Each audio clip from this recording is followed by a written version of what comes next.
It is time for Sweet James Bergener, the dense beard of justice. You can find him at 800-881-2021. He is our dear friend. He is a personal injury attorney that solves problems for people at home and on the radio here on PMS. But if you really have a problem, you should go to sweetjameslaw.com. We're going to have a conversation about some stuff going on in the law. Let's start it off. Order in the court. Order in the court. It's time for Justice with Sweet James. All right, Sweet James. How are you, brother?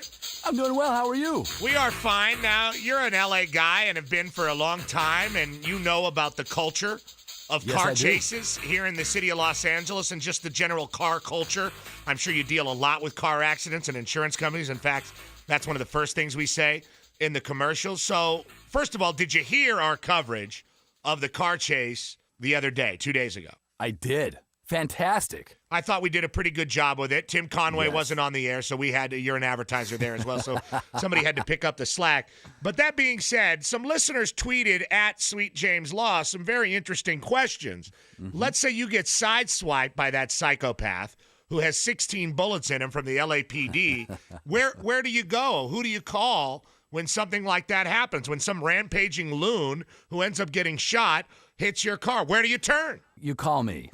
That's what happens. You got me. Do you know what? I actually have a lot of these cases. You have cases of people getting hit in car chases that are trying to get their money? You do? Yes. Yeah, this is not uncommon. So what are they looking for? People, their cars are smashed up. They end up in the hospital. They have these medical bills, and they don't know what to do. So what do you do for them? What happens? What is the process, Sweet Jay? I take care of them. I make sure that they get the correct medical care, and then I track down recovery for them, whoever it might be. So the insurance company, if they just pick up the phone, dial their insurance company, what is this? Is this uninsured motorist? How does that process start if that's the path they try to take? All of that comes into play. There's a few things I look for here. Sometimes the cops can be at fault on this. They have immunities if they follow certain procedures. So I have to make sure that the police follow the procedures that grant them those immunities. Then I look at the culprit to see what sort of insurance coverage they might have. I look at uninsured motorist coverage. There's a plethora of avenues that I have to look and make sure that are addressed. So make sure that my clients get covered. I get clipped by some guy playing Dirty Harry all over town. Then in the situation that's unique to my accident, it could be the LAPD that pays or the city or my insurance company. Is that what you're saying? Yeah, it's nuanced. There's a lot of factors that go into this stuff. So we've been doing this for over a decade.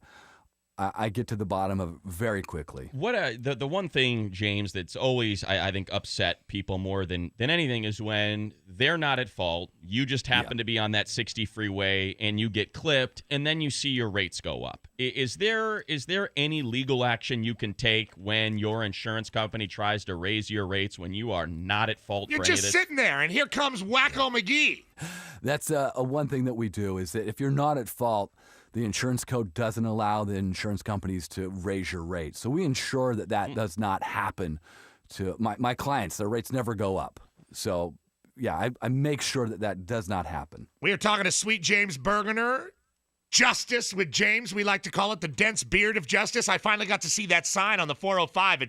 The timing was right, and it said the dense beard of justice, and made me feel pretty good. Sweet James at 800-881-2021 or Sweet James Law on Twitter or sweetjames.com. Now, this happened to me when I was a younger man, Sweet James, but I didn't care much about anything, and I never followed up on stuff because I was kind of a deadbeat and a flake, which I still am today in a way, but now I have a wife who would probably make me follow up on something like this. I used to live on a cliff or near a cliff in San Pedro, one of the same cliffs I live near now, and my Ford Explorer Sport was parked across the street from my home, which was sideswiped by a man hell-bent on killing himself. After sideswiping the Explorer, he drove off the cliff and was never heard from again. And, really? And I remember coming out. Well, he sideswiped a couple cars, and I remember coming out and saying, "Hey, that cliff. There was a lot of suicides there, Kate. That's not a new thing in San Pedro." Wow. I just like the car. I mean, instead of just taking a dive, let's get the gas and cruise right through it. What's committing suicide if you can't drive through a red blinking light that says "end"? Yeah. End. And by the way, that light blinked in my window as well, which kind of caused a lot of some of my personal issues that I deal with even today. But that being said, I looked down in the wreckage and the rocks and said, well, I guess I'll just get a rear view mirror. He's probably not picking up the tab. Yeah, so what would I have done in that situation? I was like 22. I couldn't call a lawyer. I mean, what would you have done? Sure, you call a lawyer. If you were a young Petros Papadakis in that situation, barely with a cell phone, Okay. what would you have done? If I'm a young Petros here, what Let's was the not forget damage you to the drink car? Carlo Rossi wine out of a jug. I think you just answered your own question. I think you're going to visit Mr. Rossi. Using your pinky, that's what you do. Actually, what you do is you buy the jug of Carlo Rossi, you pour a glass out, and then you drink the whole jug and leave just one solitary glass of wine sitting on the counter for later. Now, do you throw the glass down to the man on the rocks and maybe just a little? Oh yeah, something pour for him? some out for the You know homie. what? Yeah. If I threw a bottle of liquor down the cliff every time somebody jumped in San Pedro, I'd be dry as a bone. Yeah. I'd be dry as James Dolan, and I don't want to be dry. So what would I have done, Sweet Jim? You would have called. What was the damage to your car, Petros? Well, I needed the side view mirror. I said rear view, but that's wrong. It was like the mirror on the side there. So it wasn't too bad. Well, there was some Yeah, scratches. come on, Pete. Pick it up, man. What's Come the big on. deal? You pick up the $150. I did. I just left it alone. I felt like I didn't want to pursue the insurance company of a dead man, so I just left it alone. That's what it's there for. He paid for that coverage. It's Okay. already been paid for. You Dead or you alive. call. Okay. And you got a cool story out of the deal, P. The big story today, the Little League kids my out there, gosh. the Jackie Robinson West team, going to vacate their win. They didn't win the World Series. They lost to South Korea, but they won the United States Championship. Little League snatched it from them. The administrators, the coaches, But they've all been sanctioned. Can't take it out of their hearts, though. They can't take it out of their hearts. You're right about that, P. And the city of Chicago, the south side of Chicago, according to the alderman, will always recognize those young men as champions. Do they have any legal recourse for, I don't know, what the coach or what the administrator did in trying to fudge those district lines if they claim they were embarrassed through this process? You know, Money, not really. No? Not really. Unfortunately, no. I mean, this is a Chicago team, right? This is your backyard. It might be my side yard. There you go, man. It might be a few neighborhoods away. But yeah, Lot you of know your what? boys Proximity close enough. Sure, yeah. You know Candyman. what? They really don't have much. I know their title got stripped away. Yep. And the second place team is now the champions. And then can't these kids just play and have fun? I don't know. Come on, now that's crazy talk, James. What fun is it if you can't put together a super team and crush everybody in your wake? You don't sound like a lawyer saying that.